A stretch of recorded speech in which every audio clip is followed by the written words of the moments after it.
One day, I had to work the night shift with a coworker, where the number of orders had already diminished and most of the remaining tasks, including sanitizing all surfaces, organizing equipment, and checking the inventory. Then, moments later, a creepy-looking bald dude with tattoos all over his neck, scalp, and body stood outside the restaurant, peering through the glass windows. At first, I didn't pay much attention, thinking he must have just been contemplating whether to buy something or to head home instead. But as 15 minutes went by, my colleague and I noticed the man still standing there, glaring at us from a distance. There was just something off about this dude. He had this psychotic grin on his face and was clearly holding something behind his back. All our other customers had already left. However, we still had about 30 minutes before closing.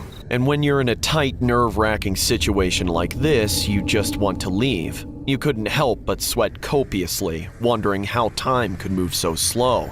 As much as we wanted to call the police, we had to restrain ourselves from doing so, because the guy wasn't breaking any laws, and since we were going to clock out soon anyway. My colleague, Nadine, had been traumatized from her previous job at a convenience store, where she encountered a robber during a night shift. So as she trembled, she said, "Hey, Josh, why don't you put on the closing sign and lock the door? We don't have any other customers anyway. Besides, you're the man around here. You're the one who should hold down the fort in case of any threats." Threat? This guy wasn't committing any criminal act. Well, at least not yet. However, even if he wasn't causing us any physical harm, Nadine and I felt the same way. Something was awfully unsettling about this guy, and with one hand neatly tucked behind him, I couldn't tell what he was hiding or planning to do. I gulped as I sauntered towards the front door, but as I reached for the handle, the odd man jutted out his right foot, preventing me from closing the door. Then, in a blink of an eye, he held the door with one hand while the other remained behind his back, glowering at me as he drew a menacing smile. "Not so fast, Mr. Goody Two-Shoes," the man said with sarcasm, still maintaining eye contact. From the reflection on the glass windows, I could see Nadine hyperventilating. I wanted to say something that would calm her down, but at that moment, my priority was to drive this man away. I wasn't the most athletic person, and I never learned martial arts or self-defense tactics when I was younger, so intimidating him was not an option. Therefore, I did the most typical thing a restaurant staff member would say, and that was, "I'm sorry, sir, but we're already closed. Please come back tomorrow." The man's face was turning red, almost like he could no longer contain his anger. So, as he went in, he wrapped his arms around my neck, whispering things to my ear which only a madman would do. "I only came here for pizza, okay? Besides, you think I was stupid? I know that Domino's still welcomes customers late at night, so you have no right to refuse my request." I could feel his muscles stiffen with tension. "How dare you look down on me? Is that how you treat your customers here?" I felt something heavy tapping my back. Soon, I realized that it must have been an object that he was concealing behind him. Later, the man told us to stay in the chiller room and never come out, unless he asked us to. I had no idea what he wanted to do with us next. He could rob the restaurant for all I care, but the most important thing was that Nadine and I could make it out of here alive. So, I attempted to reason with him despite my deteriorating condition. "We don't have to do this, man. If it's money you want, I'll generously hand it to you. Just please, please let us live." "Oh, no. That won't do." Just when he was about to strike once more, Nadine raised her hands and said, Okay, we'll get into the cold room. We'll do everything you say. Just don't hurt us, please." As he shut the heavy door, Nadine sat beside me, helping me to stay warm amidst the temperature drop. A few minutes later, I felt my body becoming numb, but before I had a chance to speak, my vision became foggy until I was surrounded by darkness.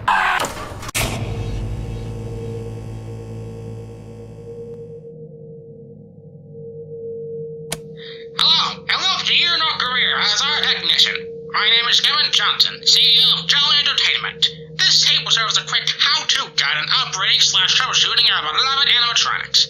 To troubleshoot the animatronics, you can use a control panel, which can be found inside the chute when worn. Now, before you open up the animatronic, the inside mechanisms of the suit must be compressed so you can fit right inside.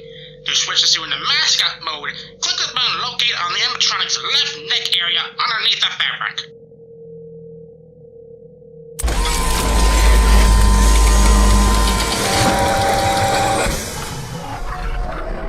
Great! Now the animatronic parts are tucked away, you can now go right inside and wear the suit.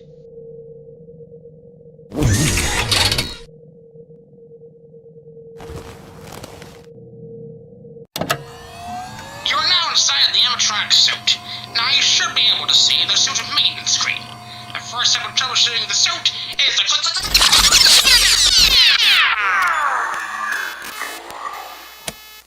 You don't.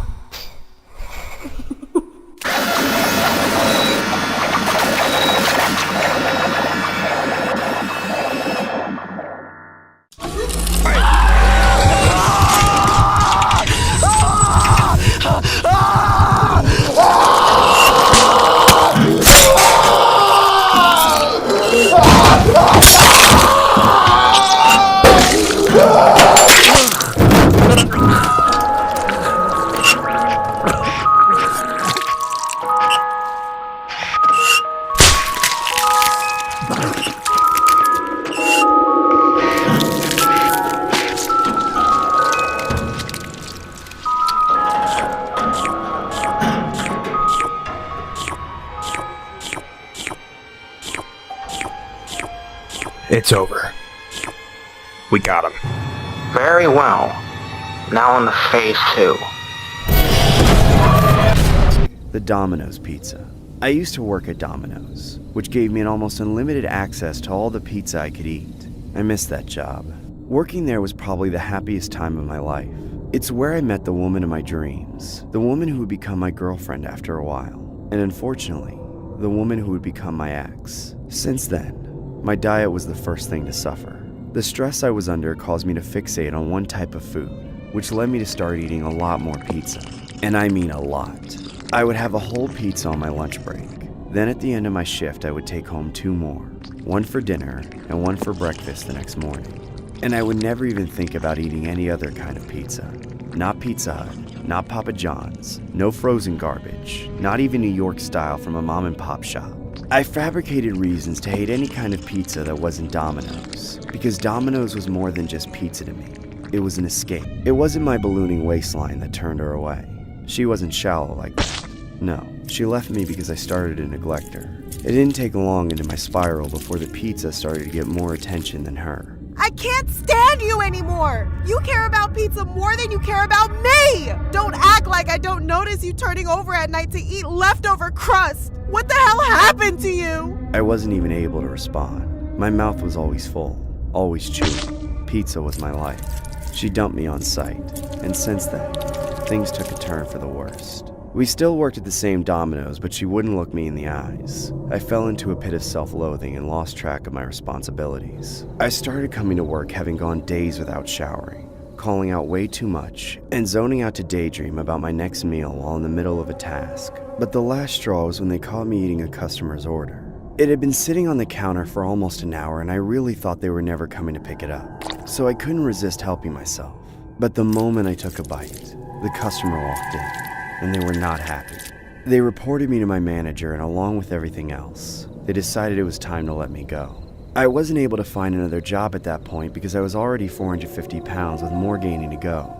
Within a few months, I was flat broke and I was forced to move back in with my parents. They would make me feel even more guilty for mooching off of them, which sent me even further into my depression. My addiction, and my weight, got so bad that I was barely able to get out of bed, let alone go outside and face the shame of public perception.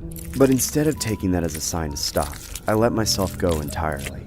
A year or so later, very little has changed, except for the worse. It's too hard for me to get up every time I have to use the bathroom these days, so I have a bucket that I keep at my bedside that I use to relieve myself. My mom comes in every few hours and dumps it out for me, and I still eat Domino's pizza for breakfast, lunch, and dinner. I have to order delivery every single day with what little money I make online, but there's one other reason I always order delivery. Even though most people, Domino's employees included, prefer online ordering through the main Domino's website. I always call the store I used to work at directly. I know my ex still works there, and even though I don't know her schedule, I know there's always a chance that she'll be the one picking up the phone. Hi. Is Sarah there? Speaking! Who is this? Hi, sweetie. I missed the sound of your voice. Is there any chance I could get a special order of you? A pizza me? It's you. What the hell do you want to order? I'll give you a pizza, my mind. 2 extra large hand-tossed pies, 1 cheese and 1 meat lovers with a 2-liter Sprite to wash it all down. Oh, and 1 order of chocolate lava cakes for dessert. Anything else with your order? Is there any chance I could get a special order of you? I want a pizza that action. Hell no! Download Tinder and leave me alone or I'm calling the cops! While eating, I couldn't stop thinking about how everyone in my life probably resents me for being a useless slob and a burden who ruined his own life. With all the tears streaming into my mouth, I could hardly taste the pizza. I barely even chewed it. I just shoved whole slices down my throat, spilling the sauce all over my face and down my flabby chin. But I didn't get to the lava cakes before I got sick. My stomach started doing flips, and I knew I was about to throw up. I know my ex still works there, and even though I don't know her schedule, I know there's always a chance that she'll be the one picking up the phone. Hi. Is Sarah there? Speaking! Who is this? Hi, sweetie. I missed the sound of your voice. You want a pizza me? It's you. What the hell do you want to order?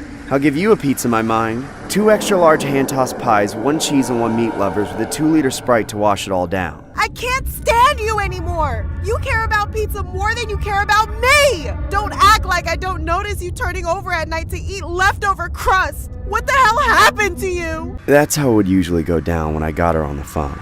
I'd make my pitiful attempt to get her back and she'd shut me down.